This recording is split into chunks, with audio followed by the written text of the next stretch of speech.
Hey guys, it's Heidi from Travel With Me. Welcome back to my channel. And no, that's not me, that's my friend Lorraine. This is where I disappear to every now and Hello. then. She's busy making Chicken pies. chicken pies. Okay, cool. Right, I'm going to interview. This is the old mountain goat, by the way. That is who she is. Her own words, not mine. I thought that was rather rude, but she said no, that's her words. Anyway, so you guys want to know a little bit about who my friend is. I'm going to get her to speak to us and tell us about where she grew up and where she went to school and her hobbies and all that kind of stuff. So we'll start off with basics, I think. So where did you grow up and where did you go to school? I grew up in a little town called Harrismith in the Free State, and I started my schooling at the age of 6 at Harrismith Junior Primary. And give you a little bit of background about the school. If we were late for school, we got cuts.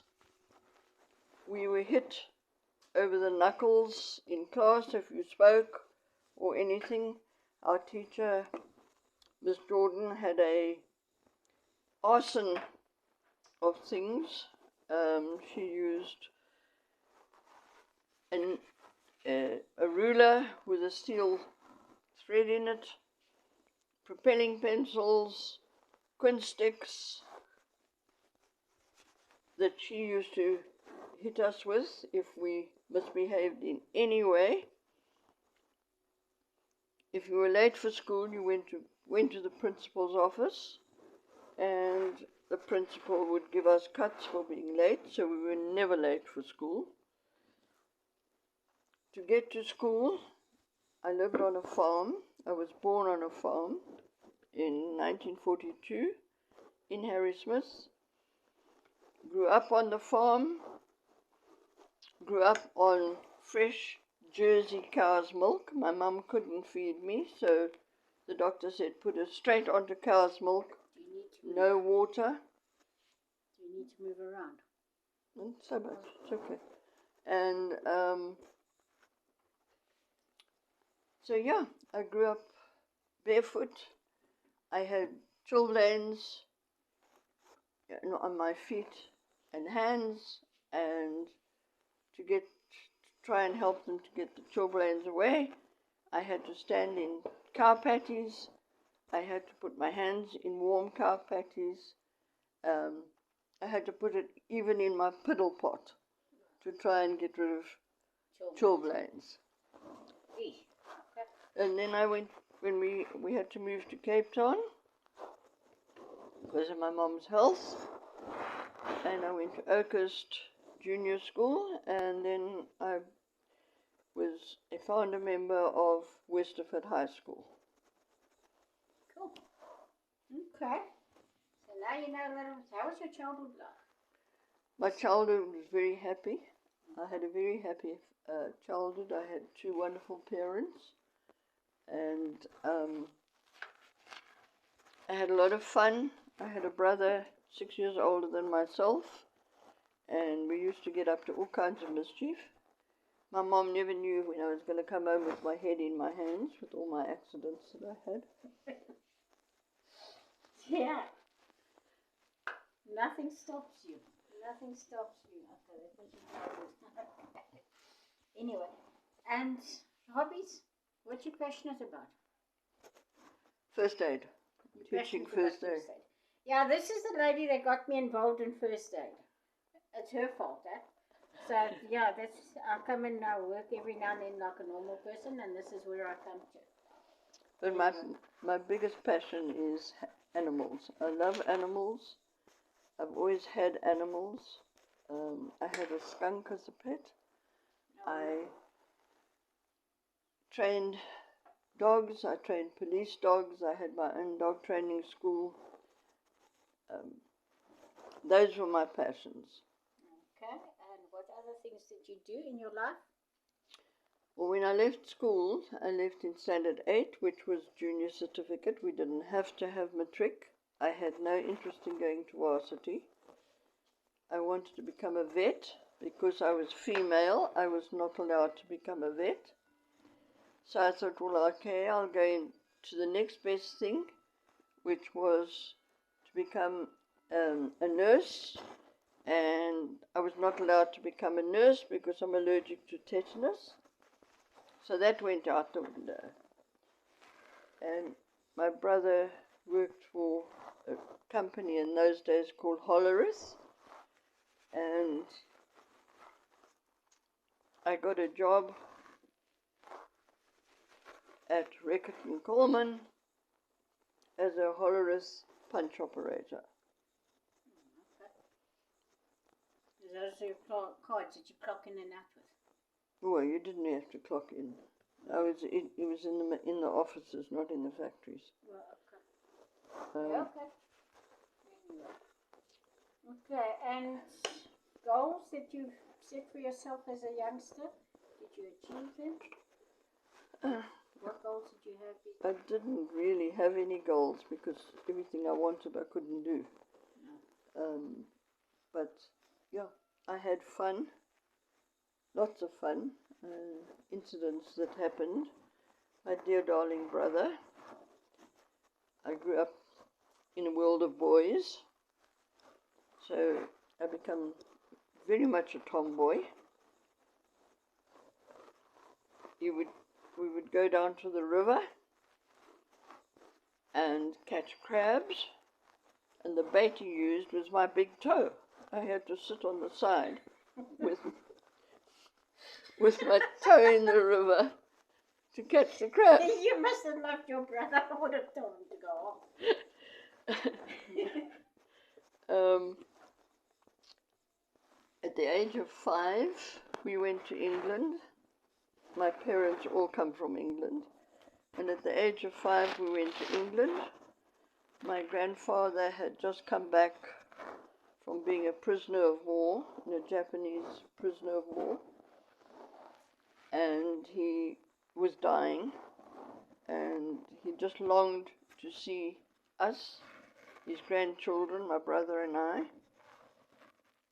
And we were there 3 weeks when I was up with Grandpa in the bedroom, hugging him and holding him, sitting on the bed with him. And he gave a death rattle, rolled his eyes back, and was gone. He actually died in my arms. Oui, at the age of 5? At the age of 5. Oui, okay. So that would have been good. On the ship coming back, one of the stewards took a fancy to me, and he took me all over the ship. It was on the Stirling Castle, and there was a heck of a storm, and they couldn't find me. The whole ship was out looking for me, and the steward had taken me up into the where the captain is, up onto the bridge, and there was where they found me, but they had the whole ship looking for me because they thought I'd gone overboard. Oh dear. Okay. Then, 1948, the King and Queen, then Princess Elizabeth and Margaret, they visited Harrismith. My dad I don't know what Dad did, but yes, I'll tell you the story. The red carpet that was used normally for dignitaries had got all moth-eaten. And so my dad had to make, because he made blankets, he designed and weaved a blanket, well, a whole string of blankets which they joined together. It was navy and red, and on the top corners was the Royal Yacht, a sort of a picture of a royal yacht that he designed, and then under that was Basuto Mountains, and in the center was a sepulchre, the crown, and all that was in red and blue. The whole blanket was red, and the actual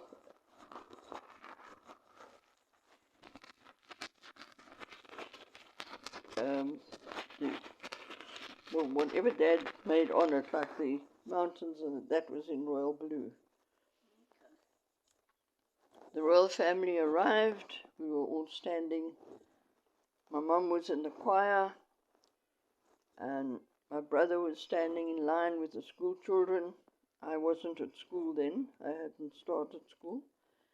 And King George came up, asked my brother his name, shook hands with him, and wished him well in life. My brother refused to wash his hand for weeks. I was cross, I was crying because King George didn't come to me.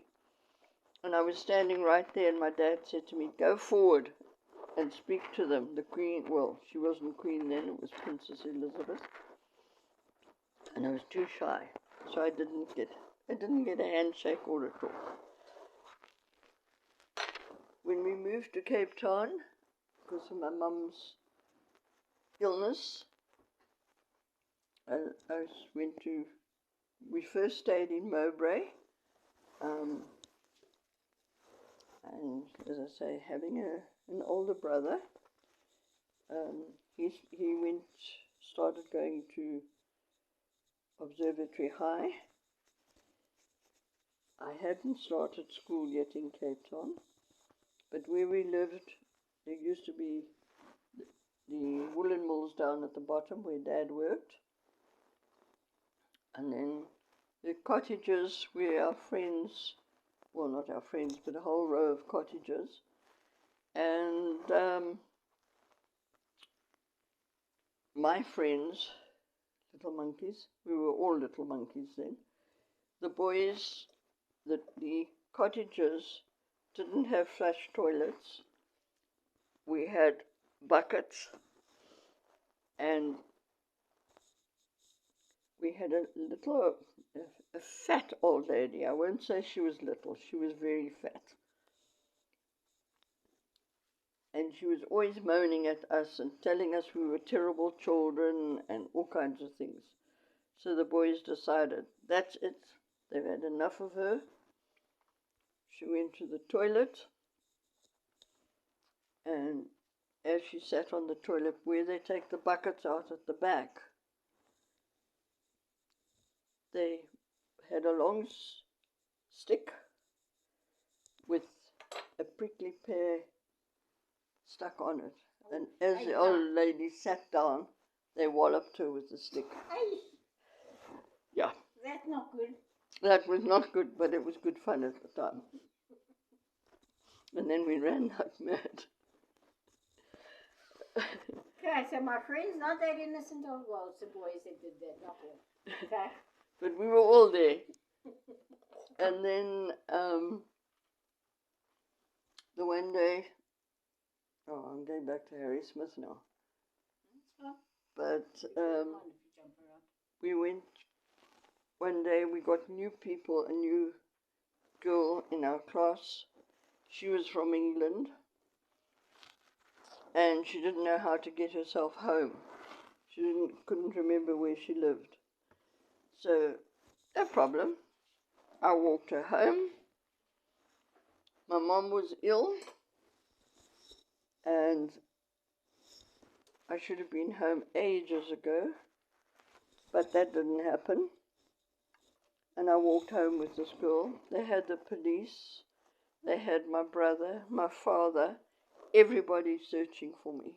Oh dear. And at 4:30 that afternoon, no, it was even later, it was about 5:30, walked into the house, Mum's in her 90, on the phone, trying to find where I am. She burst into tears and collapsed, and of course I felt bloody awful. But yeah, and what else can I tell you? I used to go, when we used to go every year to Durban on holiday and spend Christmas. Doing, huh? Spend Christmas in Durban, and went to the Durban Snake Park, which was then Fitzsimmons. I don't know if they still exist, but anyway. And then I was holding python. I still am not scared of snakes. I still actually work with snakes if I find them. You mean you don't chop their heads off? I don't chop their heads off. I will not harm a snake because they are far better alive than they are dead. Meaning what? Well, the snake catches rats. They clean up a lot of things. And if you come across a snake, stand dead still. Don't try and move and wiggle around, because their tongue is their nose.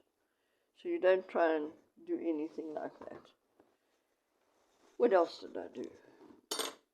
We used to walk to school in Harrismith. 7 miles. In summer we walked, and in winter we rode on horseback. And when we got to school, we'd put the stirrups up on the saddle, smack the horse on her back, and she would go back home. The reason for that is Harrismith gets very cold, frost, and also being cold in winter, we had to get to school rather quickly. We went through all the farmers' fields, and then in the afternoon my brother would meet me, and then we'd walk home together. And then later my brother was given a bicycle, so in summer he would lift me to school on the crossbar. And the one time in school, as I say, I became a tomboy. I couldn't stand girls, and certain girls in particular that were very nasty to me in school. And one standing against the wall one day eating my lunch, the teacher came out, and the girls were actually punching me, kicking me, and carrying on. And the teacher said, "What's going on here?" and chased them away. And then I burst into tears because they kept saying, "Cry, cry, we'll make you cry," which I didn't do. And then she said to me, she gave me the best advice ever: stand up for yourself, don't be afraid, and grow. And that is what I did. I never played with the girls again. I played cricket with the boys. Used to sit and do all kinds of things. What the boys did, we used to do. And then, as I say, we moved. And I am the height I am now. I was at the age of 12. I shot up like a beanpole. Okay, guys, to give you an idea as to how tall Lorraine is, I'm going to stand next to her. She's sort of barefoot. She's got her... Don't move backwards too much. And here is me, and I've got shoes on, so she's quite tall. Right, cool. Carry on. So at school I was called Skinny Malinky Longlegs. I was thin. I was athletic. I played netball. I was a shooter. I was the captain of the team. I played tennis. We did volksspiele, or whatever you like to call it at school. We did dancing. I love dancing. My parents and my grandparents were gold medalist ballroom dancers. Okay. I learned to dance at a very early age. When we went, I'm jumping around, I must No, admit, it's fine. but when we went to England, we went to Blackpool Tower, and Blackpool Tower has the four legs, and each leg has something in it. There's a ballroom in the one, there was a restaurant in one, and there was a zoo in the other one. And there was a ball, and of course my parents and my grandparents, they wanted to go to the ball. They dressed me in a beautiful little dress, and we all went to the ball. And the first opening waltz, my dad didn't take my mum. My dad took me, and I waltzed on the ballroom floor with my dad. Full fishtails, everything. It went into the newspapers overseas. I became quite a celebrity, I must admit. Okay. Well, you certainly made a hit last night. And as I grew up, I joined the Boy Scouts. I first joined Girl Guides when I was 12. Became a Girl Guide. I became a patrol leader. And when I turned 16, I didn't want to do girls anymore because to me girls were jiffy. So I decided, my boyfriend at the time was a scout, and he became a Queen Scout. And we used to go out, and I became a cub,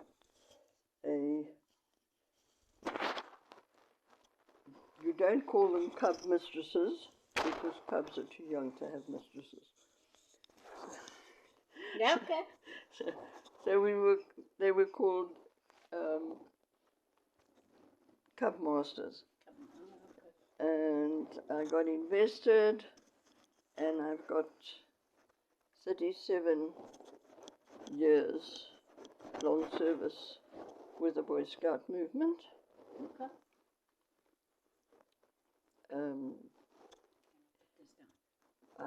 What else can I say? What else do you want me to say? Okay, I do know that you got involved with firefighting and all this other stuff you got up to. Yeah, when we moved, I got married at the age of 22, and then got divorced 6 years later.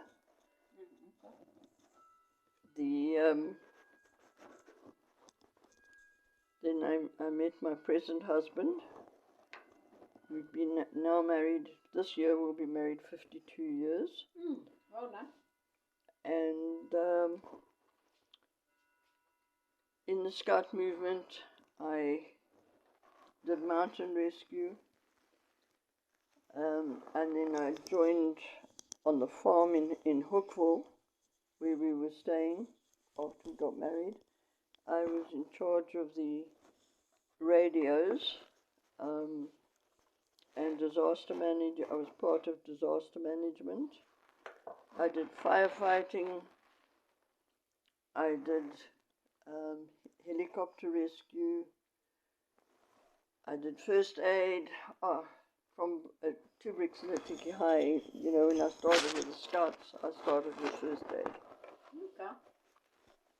And then in 1957, I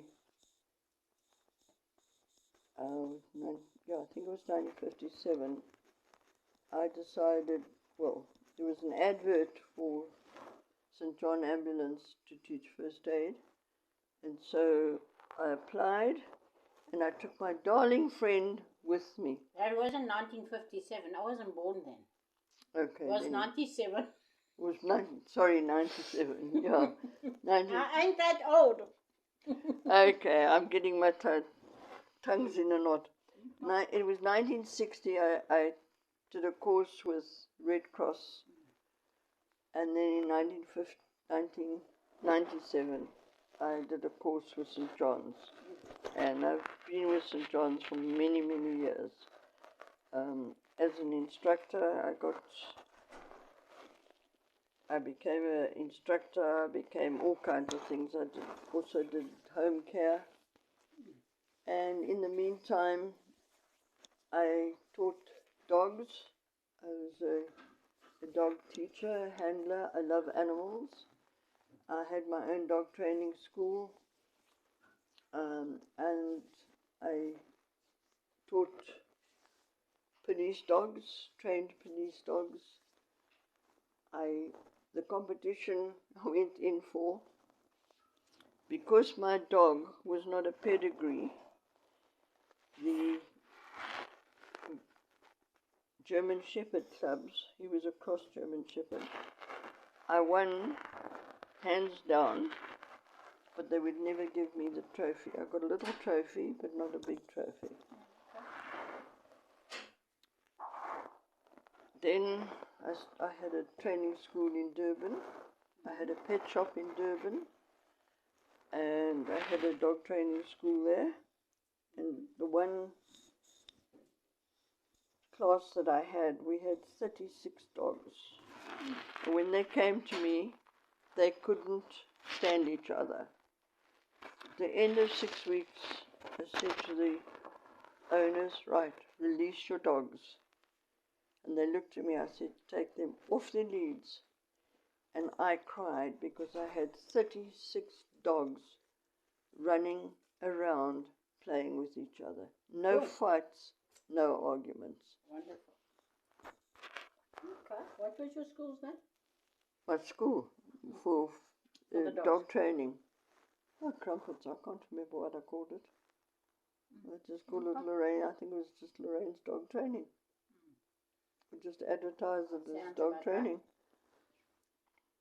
Okay, so what is the scariest thing that you've ever done in your life? I've been, on my 25th wedding anniversary, I jumped off the Garrett's Bridge. I did a bridge swing, not the bungee. And you did bridge jumping. And then on my 60th birthday, that was my 60th birthday. Okay. And then I went skydiving. No, I'm lying. It wasn't my 60th birthday. It was my 25th wedding anniversary that I jumped off the Garrett's. And on my 60th birthday, I went skydiving. So was that scary? Not really. I can't think of anything that I've done that's scary. I got up to lots of escapades. I mean, okay, the one thing that I must admit was scary was climbing Table Mountain, going around Devil's Peak on a narrow ledge, and the Scoutmaster didn't tell us that he was scared of heights, and he got stuck on the middle of this ledge, and I had to straddle him, put my hands over his eyes, and my feet were hanging over the edge of the cliff. All he had to do was move one step forward and I would have been gone. That, I must admit, was a bit scary. That was a little bit scary. I was accident prone. I used to get up all kinds. My mum never knew when I'd come home with my head in my hands. I had a broken Coca-Cola bottle jammed up there by one of the scouts. Accidentally, he was playing the fool with me and said, on guard. And I took my hand to punch him up the stomach. And instead he brought a Coca-Cola bottle that had 2 points, and I rammed my knuckle up there. Ouch. I had 17 stitches in there. I was hit with a golf ball here. I was bitten by a dog there when I was 4. I've got bites on my arm. I've got bites on my legs. But guess what? I still love dogs. And I will go up to any dog and train any dog. When I was training dogs, people would come, and if, like, an incident, there was one youngster, his dog's name was Charka, a beautiful German Shepherd, and he went home, and his father came thundering down. You and your training for attack work and all this sort of thing. And now Charka has bitten my dog. He bit the boy in his bum. What and I did said, he do? well, that's what I'm going to say now. When I said to the father, right, where's your son? He says, he's just getting stitches. And he says, I want Charka put down. I had my revolver. I used to do shooting too, by the way. But only, not for animals or anything, just basically, just for the fun of it, yeah. And he brought the son down. And I said to him, right, what did you do to Charka? And he said, nothing. I said to him, right, I'm going to count to 10. And if you haven't told me what you did to Charka by the time I hit 10, I will put the bullet in his head right here where you're standing. And I started counting, and the kid didn't say a word. And I got to 9. And I said 9.5, and I brought the revolver up. And he shouted, stop, stop! And I said, what's the matter? I'll tell you what I did. I said, right, what did you do? Charka was asleep on the kitchen floor. He climbed onto the kitchen table and he dive-bombed with his legs and arms up in the air. And of course, natural reaction, the dog got a fright, fast asleep, he snapped and caught him in his bum. So I never put Charka down, thank the good Lord. We only put one dog down in the whole of my dog training. The dog he became vicious, but he had almost like an epilepsy. And that's the only dog I've ever put down. What else do you want to know? Okay. In first aid, what was the goriest thing you've ever had to deal with? That was an accident on the corner of Milner Road, Belvedere Road, Avenue Numist, and Cleveland Road in Rondebosch. It was a 7-car pile-up. The people in the car had just come back from a funeral, and there was a truck that collided with them, a big truck. The driver of the truck was decapitated, and everybody else in that accident, except for a baby of, I think he was 4 months old, 4, 6 months, somewhere there. He landed on the back seat of the car. The car back seat flipped over, and somehow he ended up on top of the springs. And he and a glass bottle of milk was the only thing that survived. There were 7 people killed in that accident. And that was the most gruesome. I was about 16, no, I was about 17 then. No, must have been about just under 16 because I was still going to school. And I was on my way to a braai when the accident happened. And a gentleman that was a motor mechanic said to me, girlie, can you stand the sight of blood? And I said, yes, I do first aid. He said, well, please come and help me. And I helped him put the pieces of body together, we covered them with blankets and sacks and whatever we could.